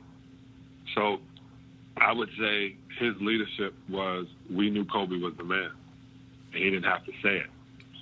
He would put his headphones on, listen to music. He didn't play cards that much. He was quiet to himself. I would just go sit with him, talk to him, just to get in his head. And remember, he was only 20 years old. Yeah. After they won their second, third championship, after Shaq was traded, Kobe then had to take on the leadership, and he knew it took being on top of somebody. Bill Laimbeer, when I was on the Pistons, was like that. And it seemed like he was always pressing me. And he would say, because I know you got talent. And that's the way Kobe was. He knew these guys had talent. He knew what he could do, but he wasn't going to be great till everybody around him. He made everybody around him better, if not better than they thought they could be. And that proved in 2010. John Sally, I appreciate it, man. Thanks for joining us. Next time I'm in L.A., anytime. We'll go for some ribs. That's right. Got some vegan ribs. I got a perfect place for you. I appreciate it, Doc. Thanks a lot. And tell the rest of those guys, especially Undefeated, cash at me. That was for you, Kevin Merida. I got it. That's right, Kevin. All right, John, thanks so much. I appreciate it. Folks, shortly we'll be joined by James Worthy, another Los Angeles Laker great and Hall of Famer. Folks in control room, let me know when we have James on the phone. It is interesting, Eton, the point you made earlier when you talked to guys who played with him, not just played against him, who played with him, who, and again, for people who don't realize the amount of time you spend with teammates. I mean, they see them if they had drama at home, they see it walking to the locker room. Right. Things in terms of stuff with family and kids and seeing on the road. I mean, all those different things go with it. It is a different understanding when they're sharing those thoughts about that particular person. No, completely different. And that was my point, that, you know, people outside that are doing all this criticizing and demonizing, they didn't know Kobe. You know what I mean? They don't know anything about him. And that's why I asked him. I was like, well, share some personal stories, because these are the stories that people didn't hear. And I remember, you know, social media is relatively new. You know, so you know, back then, even when I was playing, there wasn't any social media. You know, and so they're just knowing what reporters write about them. So that's why when you have, you know, Kobe Bryant making a statement about, you know, the players after Trayvon Martin was murdered, you know, the reporter completely misinterpreted his words. But now you have guys that can go to their own social media and say exactly what they want to say. No, this is what I have to say. I don't need you as the media to be able to interpret what I say. Now, we could do a conversation after what I say. You know what I mean? You could do the follow-up, but if I really want to say something, I could use it on my own. Players back then didn't have that. You know, John Sally didn't have that. James Worthy, who were going to be Elgin Baylor, they didn't have that. So it was a lot different. But yeah, people they didn't know Kobe. And when you hear people who played with him, on the team with him, you know, you hear a completely different story. It's a different life when you have to slip on that purple and gold, knowing full well you're walking in the footsteps. You look at the rafters, you walk in the footsteps of the Jerry West, of the Elgin Baylors, of the Wilt Chamberlains, Kareem Abdul-Jabbar. I mean, the list goes on and on and on. One of those folks is James Worthy, North Carolina great, and of course, Hall of Famer himself. One of my golf buddies, James Worthy. Welcome to Roland Martin Unfiltered. Roland, how are you, buddy? Man, doing great, doing great. Hate to have to talk to you under these circumstances as we pay homage to the great Kobe Bryant. Yeah, it's a tough topic right now.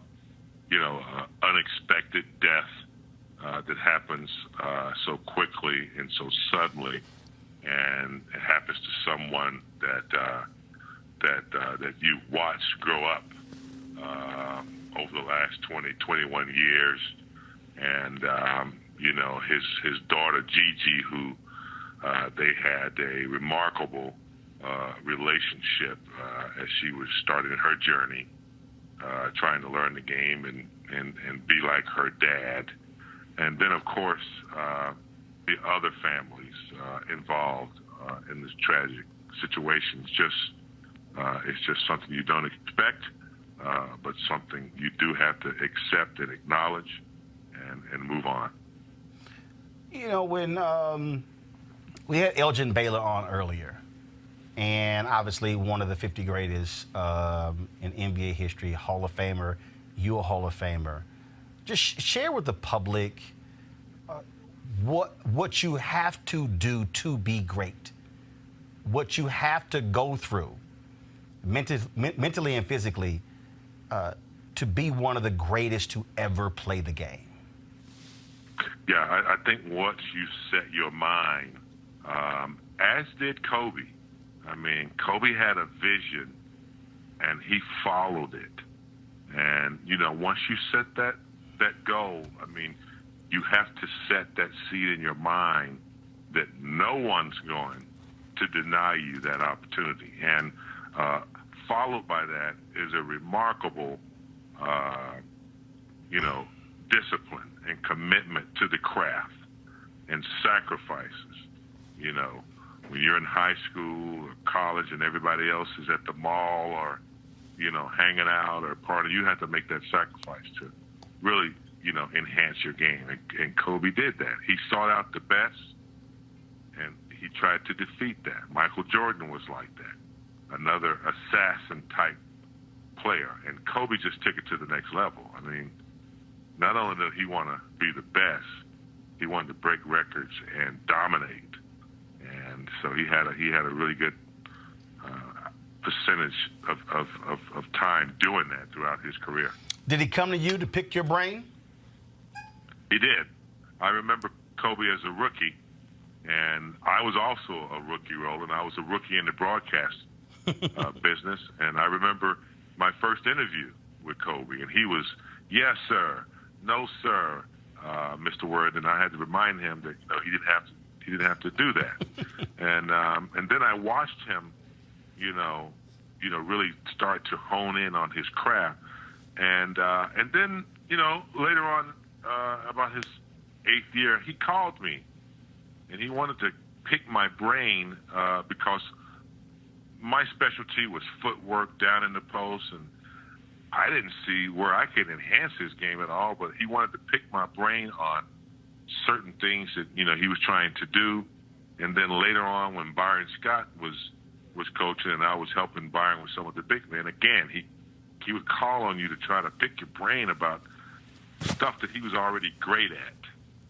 So he never stopped learning, and that was something that was just really fascinating. Up until his 17th or 18th year, he was still, figuring out what he could get from Akeem Olajuwon, what he could learn from James Worthy, how he could, learn from some of the great players that he, picked their brains. So yeah, he was constantly trying to get better and trying to, have an edge.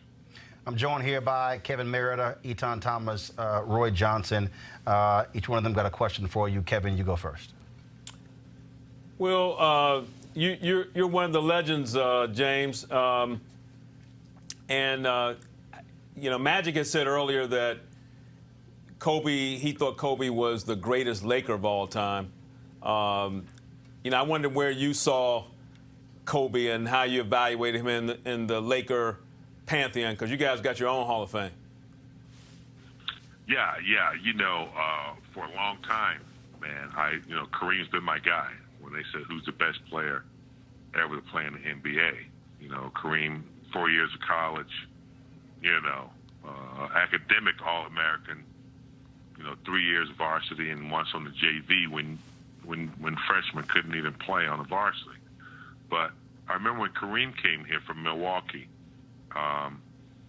It took Kareem a couple of years to get things going, and then it wasn't until Magic came to the Lakers that then the success started to roll. So I might have to agree with Magic, the greatest Laker to ever play the game. I know Shaq, was a dominant player, but what Kobe did after Shaq left, winning 2 more championships and dominating the game.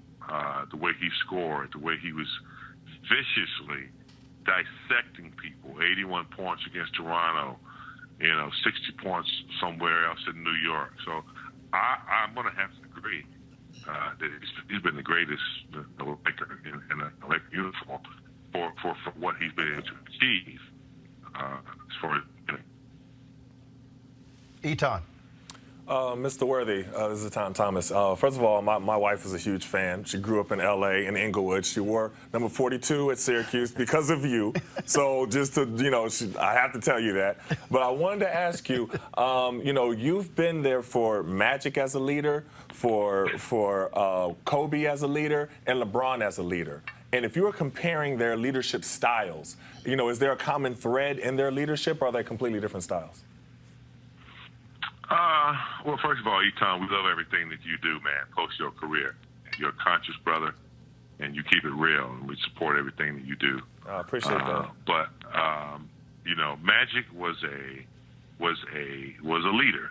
Magic enhanced everybody around him. He was a distributor. Magic knew how to monitor people constructively.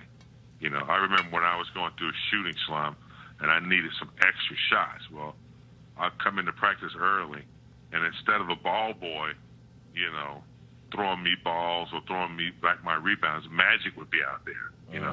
That's the kind of leader he was. Magic and Kobe was a different kind of leader. You know, Kobe was like in your face. You got to work hard or else. You know, he really pushed you, you know, to the limit, almost antagonizing you in practice. He was a beast.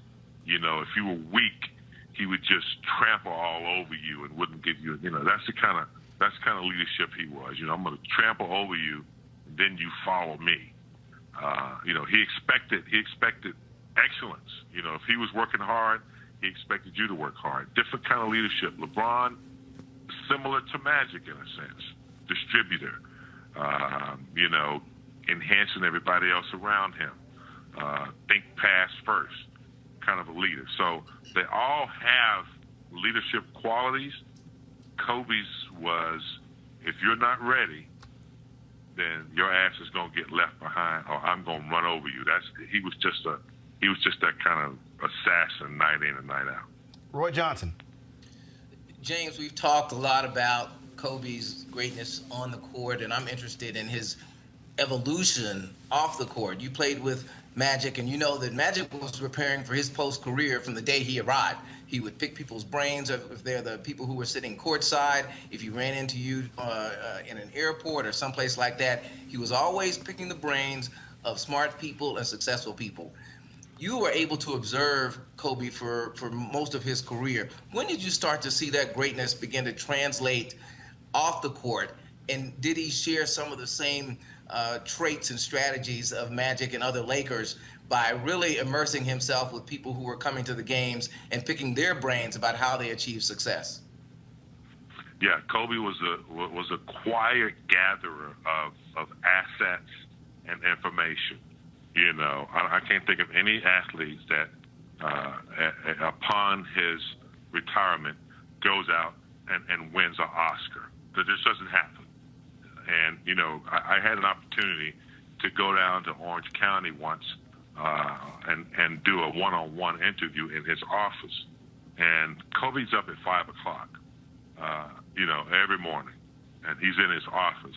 And he loves to tell stories. That's why he wrote that short documentary that won the Oscar. And then one of the things that really upsetting is that we didn't get to see the second half of his career. He gave us everything, man. He gave us blood, sweat, and tears as a basketball player, as an athlete. And really, we were looking forward to his second career, whatever it was he was going to do. He had Mamba Academy. He loved to write short stories.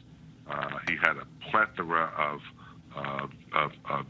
global exposure and deals globally. It was huge all over China. So he was getting ready to do some big things, and of course, he had committed to the daughter that really loved the way he played the game and really wanted to carry on, you know, the Kobe brand. I mean, he didn't have any sons, and she was going to do it, Gigi. So his commitment to his kids, you know, Kobe had evolved. We all do. You know, we all as young athletes coming in, no matter if we come from high school or we come out of college, we all go through this evolution of growing up. And sometimes we all have to sit with ourselves and, you know, take constructive criticism. And then we evolve as something authentic and real. And so I think that's what happened to Kobe. And he had, you know, kind of ascended into a really cool guy and a good dad and someone you could appreciate, you know, where he had come from and what he was trying to do going forward. James Worthy, we certainly appreciate you joining us to share your thoughts about Kobe Bryant. Thanks so much. You got it, brother. All right, folks. Final thoughts. I'll start with you, Roy Johnson. Again, I think what James said, he said many great things. He said it was a quiet gatherer of information. But I think what I heard most was that we didn't get to see the second half, and that the second half was probably going to be as exciting. It was certainly going to be an embodiment of his work ethic, as embodiment of his intellect, an embodiment of his evolution as a human being, as a man, as a father, and someone who just was going to continue to chase greatness. So I think that's what we are all going to miss. We'll all have the highlights. We will see the great plays, but we all wonder, what could Kobe Bryant have done off the court as a father, as a husband, as a business person, as a producer in Hollywood, and it's just a script that never got to be written. Kevin Merida. Well, just to pick up on what Roy said,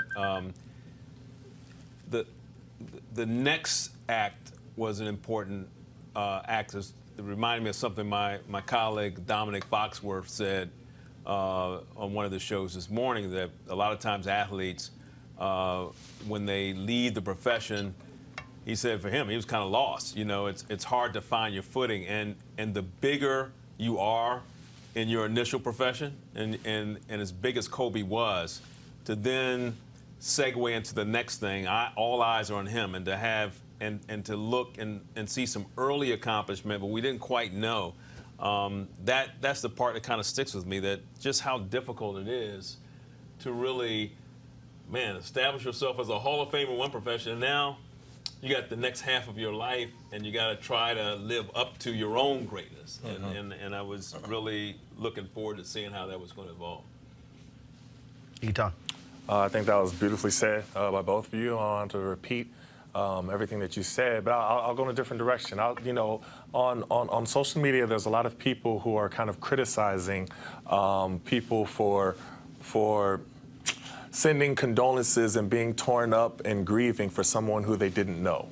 And, so I would say to them, keep that same energy when you lose a loved one, and, you're asking social media to pray for you and pray for your family, who people also don't know. It's important to allow everyone to grieve, and everyone is grieving this incredible loss of Kobe Bryant. You don't have to know him to be able to grieve. You grieve for his family. You grieve for his surviving daughters, who are now going to miss a father and a sister. You grieve for the pain that they're going to feel, and that's what makes us human. So allow people to grieve, and this is definitely an incredible loss. When people say that, I think that, the reality is, one, it's a silly statement, because they don't know the impact that someone has on someone else they've never met. I mean people all around the country. Right. People have stopped me in other countries.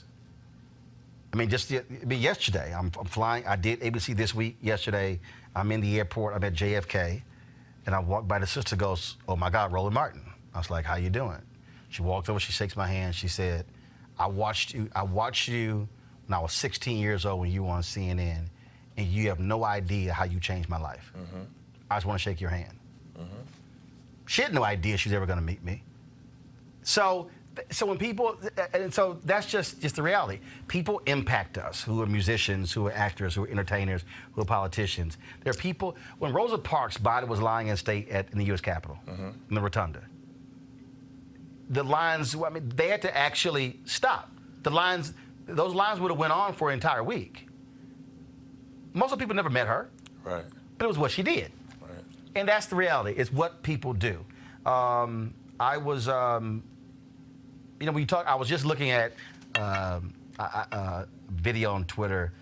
Ice Cube said when he heard the news, he first thing he did was text Kobe to see if he texted him back.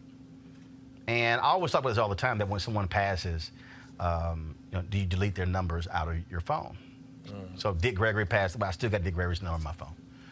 Other people have done the same thing. I sent this text today, and it was just because I hadn't posted it, but I sent this text today to Kobe's number, and it was on, and obviously he passes away. Cell phones with him, but it also is a way for you to still remember somebody. Go ahead, Henry. And it was simple as this: rest in peace, my brother. Real simple. And it doesn't matter if you only had one conversation or more, but you still appreciate who somebody is and what they have done in their life and how they've touched people. We've talked about how he was a tremendous family man, and I want to end the show with this compilation that we put together about Kobe and his family. We'll certainly be covering this story, talking to many others over the next week who knew him, who worked with him, to get their thoughts. We'll be doing so. Folks have been hitting me up who we couldn't reach today, who'll be coming on. I certainly want to thank Elgin Baylor and James Worthy and John Sally, as well as Jamal and Mark Spears. We had Jamel Hill, but she had to go on assignment, so we'll try to get her tomorrow. I want to thank Eton and Kevin and Roy Johnson as well for sharing their thoughts and reflections on the great Kobe Bryant, passed away yesterday at the age of 41, along with his daughter Gigi and 7 others in a tragic helicopter crash there in Los Angeles. Folks are still trying to get details of what happened. NTSB, as well as the FBI and others, are still investigating. Hopefully we'll know exactly what took place. But we want to end this tribute to Kobe Bryant with this compilation of who he was in terms of how he would want to be remembered, and that is as a husband and a father.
You want to check out Roland Martin Unfiltered?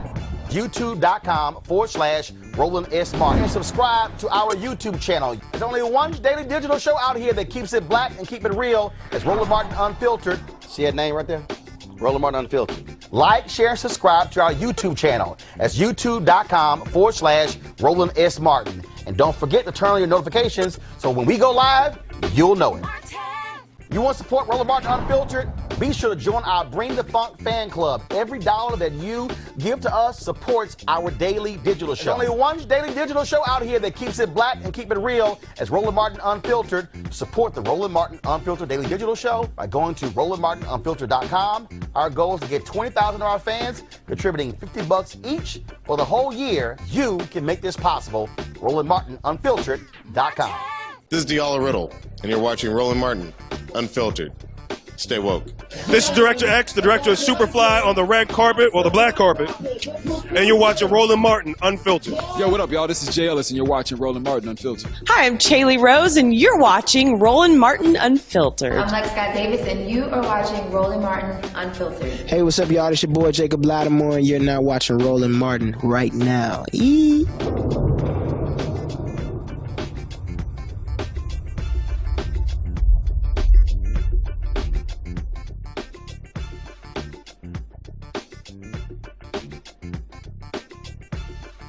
Hey fam, want to check out Roland Martin Unfiltered? The blackest show on all of digital, cable, and broadcast. Check out our audio podcast.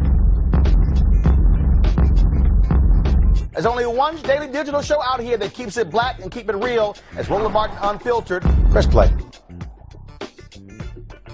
Martin.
You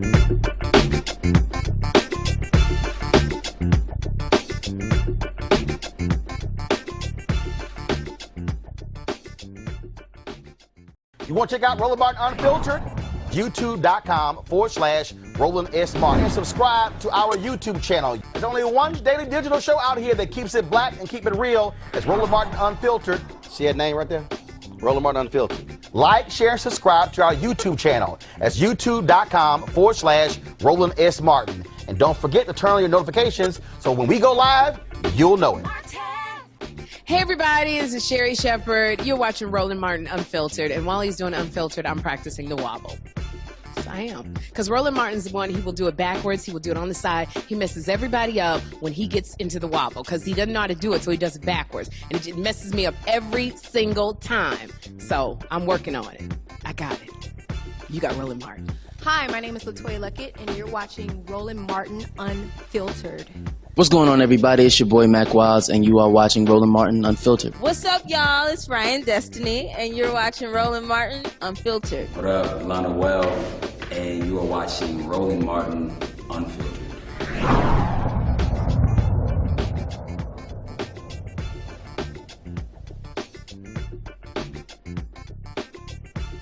You want to support Roland Martin Unfiltered? Be sure to join our Bring the Funk fan club. Every dollar that you give to us supports our daily digital show. There's only one daily digital show out here that keeps it black and keep it real. It's Roland Martin Unfiltered. Support the Roland Martin Unfiltered daily digital show by going to RolandMartinUnfiltered.com. Our goal is to get 20,000 of our fans contributing $50 each for the whole year. You can make this possible. RolandMartinUnfiltered.com.